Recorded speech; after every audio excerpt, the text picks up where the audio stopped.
오늘의 말씀은 사무엘상 20장 1절에서 11절까지의 말씀입니다.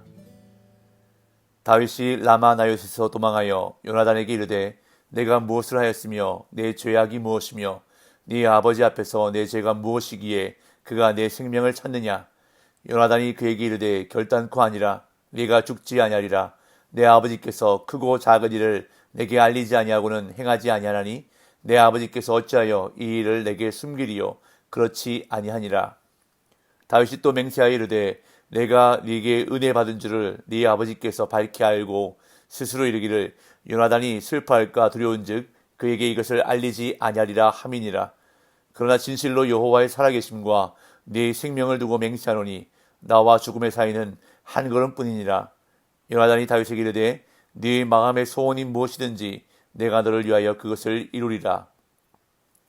다윗이 요나단에게 이르되 내일은 초하루인즉 내가 마땅히 왕을 모시고 앉아 식사를 하여야 할 것이나 나를 보내어 셋째 날 저녁까지 들에 숨게 하고 네 아버지께서 만일 나에 대하여 자세히 묻거든 그때에 너는 말하기를 다윗이 자기 성읍 베들레헴으로 급히 가기를 내게 허락하라 간청하였사오니 이는 온 가족을 위하여 거기서 매년 제를 드릴 때가 되미니이다 하라. 그의 말이 좋다 하면 네 종이 평안하려니와 그가 만일 노하면 나를 해하려고 결심한 줄을 알지니 그런즉 바라건대 네 종에게 인자하게 행하라. 네가 네 종에게 여호와 앞에서 너와 맹약하게 하였음이니라. 그러나 내게 죄악이 있으면 네가 친히 나를 죽이라. 나를 네 아버지에게로 데려갈 이유가 무엇이냐 하니라. 요나단이 이르되 이 일이 결코 네게 일어나지 아니하리라. 내 아버지께서 너를 해치려 확실히 결심한 줄 알면 내가 네게 와서 그것을 네게 이르지 아니하겠느냐 하니 다윗이 요나단에게 이르되 네 아버지께서 혹 엄하게 네게 대답하면 누가 그것을 네게 알리겠느냐 하더라. 요나단이 다윗에게 이르되 오라 우리가 들로 가자 하고 두 사람이 들로 가니라. 아멘. 다윗을 죽이라고 요나단과 모든 신하들 앞에서 명령했던 사울은 요나단의 설득으로 인해 하나님께 맹세하며 다윗을 죽이지 않겠다고 말했습니다. 그리하여 다윗은 다시 사울 앞에서 전과 같이 있을 수 있게 되었습니다. 그러나 사울은 또 얼마 못 가서 악령에 사로잡혀 수금을 타고 있는 다윗을 단창으로 죽이려 하였고 다윗은 공격을 피하여 도망했습니다. 하지만 사울은 다윗의 집으로 사람들을 보내어 다음날 아침 다윗을 죽이라고 하였고 다윗의 아내 미갈이 그것을 알고 밤중에 다윗을 창문으로 달아내려 도망가게 했습니다. 다윗은 그 길로 라마에 있는 사무엘에게 가서 사울이 자기에게 행한 일을 다 말하였고 이에 사무엘은 다윗과 함께 나요스로 가서 살았습니다. 그런데 이 소식이 사울에게 전해졌고 사울은 다윗을 잡으려고 세 차례나 사람들을 보냈지만 그때마다 하나님의 영이 역사하심으로 실패하고 말았습니다. 결국 사울이 직접 다윗을 잡으러 라마 나요스에 갔지만 이번에도 하나님의 영이 그에게 임하셔서 사울이 예언을 하며 다윗을 잡는 일에 실패하고 말았습니다. 이에 다윗은 라마 나요스에서 도망하여 요나단에게 가서 자신의 억울한 심정을 다 쏟아냈습니다. 자신은 아무런 잘못도 하지 않았는데 죽게 되었다고 말하며 자신의 절박한 상황을 하소연했습니다. 오늘 본문 1절 2절입니다. 다윗이 라마 나요스에서 도망하여 요나단에게 이르되 내가 무엇을 하였으며 내 죄악이 무엇이며 네 아버지 앞에서 내 죄가 무엇이기에 그가 내 생명을 찾느냐. 요나단이 그에게 이르되 결단코 아니라 네가 죽지 아니하리라. 내 아버지께서 크고 작은 일을 내게 알리지 아니하고는 행하지 아니하나니 내 아버지께서 어찌하여 이 일을 내게 숨기리요. 그렇지 아니하니라. 다윗은 라마 나요스의 사울이 찾아오자 그곳에서 도망쳐 요나단에게로 갔습니다. 사울에게 쫓기면서 극한의 두려움을 느낀 다윗은 요나단에게 한탄을 쏟아내며 이야기했습니다. 자신이 무슨 잘못을 했기에 사울이 자신을 죽이려 하느냐며 사울의 아들 요나단에게 억울함을 호소했습니다. 내 죄악이 무엇이며 네 아버지 앞에서 내 죄가 무엇이기에 라는 다윗의 말에는 그동안 진실하게 살았던 그의 삶이 녹아 있습니다. 다윗은 진실하고 정직한 삶을 살았기 때문에 이렇게 자신의 결백함을 주장할 수 있었던 것입니다. 그런 다윗의 삶을 요나단도 인정합니다.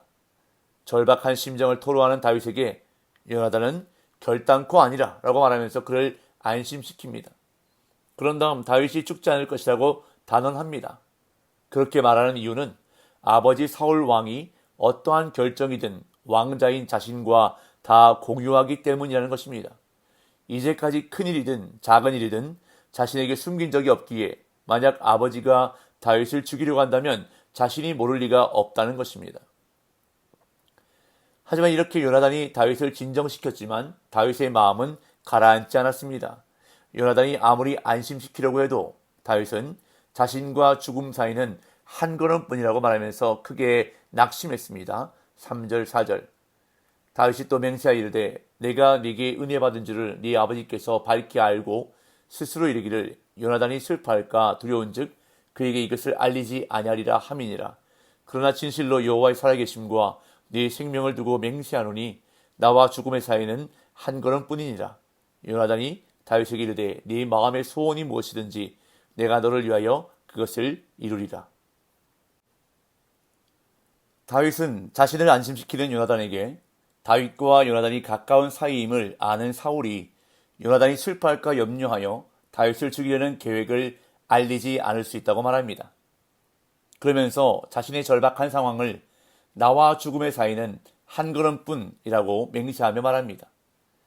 요나단은 다윗에게 죽지 않을 것이라고 안심시키며 말했지만 다윗은 죽음이 바로 자신 앞에 와 있다고 절박한 상황을 드러내며 요나단에게 도움을 촉구하고 있는 것입니다.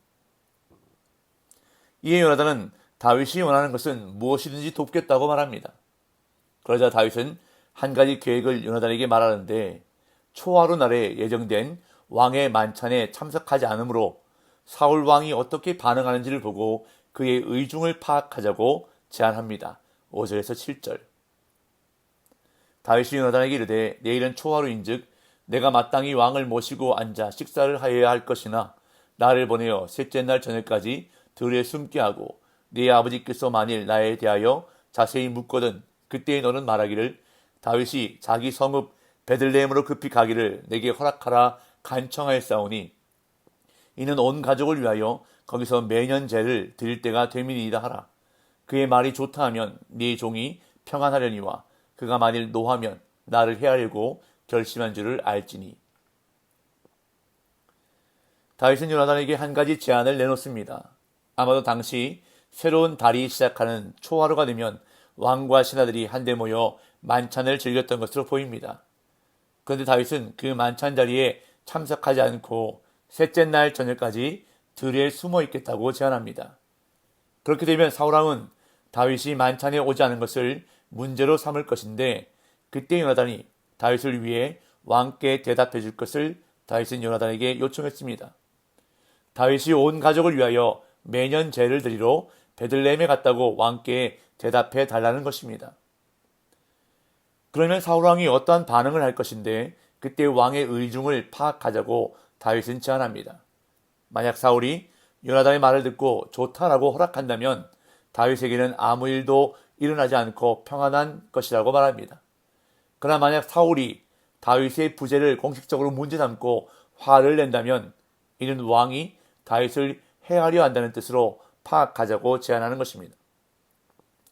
그러면서 다윗은 다시 한번 자신의 결백을 주장하며 요나단에게 긍휼 얻기를 구합니다. 8절 그런즉 바라건대 네 종에게 인자하게 행하라. 네가 네 종에게 여호와 앞에서 너와 맹약하게 하였음이니라. 그러나 내게 죄악이 있으면 네가 친히 나를 죽이라. 나를 네 아버지에게로 데려갈 이유가 무엇이냐 하니라. 다윗은 자신의 제안을 마무리하면서 두 가지를 다시금 분명히 합니다. 하나는 요나단 앞에서 자신을 네 종이라고 말하면서 요나단과 자신의 위치를 분명히 밝힙니다. 그리고 또 하나는 요나단과 맺었던 언약을 다시 되새기며 둘 사이의 관계를 명확하게 합니다. 그러면서 자신에게 어떤 죄라도 있다면 요나단이 직접 죽여달라고 하면서 자신의 결백을 강조했습니다. 그러자 요나단은 다시 한번 다윗을 안심시키며 이 일이 결코 네게 일어나지 않을 것이라 말합니다. 9절에서 11절 요나단이 이르되 이 일이 결코 네게 일어나지 아니하리라. 내 아버지께서 너를 해치려 확실히 결심한 줄 알면 내가 네게 와서 그것을 네게 이르지 아니하겠느냐 하니 다윗이 요나단에게 이르되 네 아버지께서 혹 엄하게 네게 대답하면 누가 그것을 내게 알리겠느냐 하더라. 요나단이 다윗에게 이르되 오라 우리가 들로 가자 하고 두 사람이 들로 가니라. 요나단은 다시금 다윗을 안심시킵니다. 이 일이 결코 네게 일어나지 아니하리라. 그러면서 아버지 사울의 의중을 알게 되면 반드시 다윗에게 일러주겠다는 것을 수사 의문문을 사용해 강조합니다. 내 아버지께서 너를 해치려 확실히 결심한 줄 알면 내가 네게 와서 그것을 네게 이르지 아니하겠느냐. 그러자 다윗은 좀 더 명확하게 안전을 확보하고자 누가 자신에게 요나단의 정보를 알려줄지를 묻습니다. 네 아버지께서 혹 엄하게 네게 대답하면 누가 그것을 내게 알리겠느냐. 만약 사울왕이 경노해서 요나단에게 폭언을 퍼부으면 누가 그것을 다윗에게 알려주겠는지를 묻고 있는 것입니다. 이것은 요나단을 믿지 못해서가 아니라 사울의 집요함과 체계적인 정보망을 염려해서 하는 말입니다. 다윗은 자신이 라마 나요스에 도착하자마자 이내 사울이 보낸 사람들이 들이닥쳤던 경험이 있었기 때문에 이렇게 말한 것입니다. 이 요나단은 다윗을 데리고 조용한 들로 나아가 내일 본문에 보면 하나님 앞에서 굳게 약속하는 것을 보게 됩니다. 오늘 본문에서 요나단은 불안해하는 다윗을 진실한 말과 약속으로 안심시켰습니다. 그리고 낙심해 있는 다윗의 이야기를 들어주고 공감해 줌으로써 그를 위로해 주었습니다. 이것이 바로 참된 친구의 모습입니다. 잘 들어주고 공감해 주는 것, 그리고 위로해 주고 용기를 주는 것이 바로 참된 친구의 모습입니다. 하나님은 교회 공동체가 성도들이 이러한 모습이 되기를 원하십니다. 왜냐하면 교회의 머리 되시는 예수님이 이런 진실하신 친구가 되시기 때문입니다. 우리의 기도를 귀 기울여 들어주시고 말씀으로 위로와 힘을 주시기 때문입니다. 오늘도 진실한 친구 되시는 예수님께 나아가 참된 위로와 치유를 경험하시기를 간절히 소망합니다. 그리고 오늘 내가 요나단과 같은 친구 되어서 위로해주고 공감해주고 격려해주는 복된 삶 살아가시기를 예수님의 이름으로 축복합니다.